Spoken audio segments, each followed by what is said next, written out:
তো বন্ধুরা, তোমরা যারা যারা এইবার কলেজে নিউ অ্যাডমিশন নিয়েছো সবার কাছে নিশ্চয়ই কলেজ থেকে এই ইমেলটা চলে গেছে যে ফিজিক্যাল ভেরিফিকেশনের জন্য কবে যেতে হবে। কিন্তু কথা হচ্ছে, এই যে ইমেলের মধ্যে লেখা আছে টোটাল 12টা ডকুমেন্টস নিয়ে আমাদেরকে কলেজে যেতে হবে, কিন্তু এর মধ্যে কিছু কিছু ডকুমেন্টস তোমরা কিছু জানো না, বুঝতেও পারছো না, আমাকে বারবার কমেন্ট করছো। যেমন হচ্ছে গিয়ে এবিসি আইডি কি। দেখো, এবিসি আইডি হচ্ছে গিয়ে তোমরা সাইবার ক্যাফ থেকেও বানাতে পারবে, বা ঘরে বসে 2 মিনিটে মাত্র ডিজি লকার অ্যাপ ডাউনলোড করে বানাতে পারবে। আরেকটা হচ্ছে গিয়ে ইডাব্লিউএ সার্টিফিকেট, ওইটা আমাদের লাগবে না। আর মাইগ্রেশন সার্টিফিকেট, ওইটাও আমাদের লাগবে না।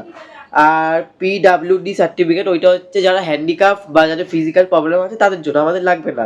আর যেটা তোমরা জিজ্ঞেস করছো বারবার, সিস্টেম জেনারেট অ্যাপ্লিকেশন, ওটা হচ্ছে সেই প্রেফারেন্স লিস্টটা, যেটা একদম প্রথম দিন আমাদেরকে সাইবার ক্যাফ থেকে দেওয়া হয়েছিল অ্যাডমিশনের সময়।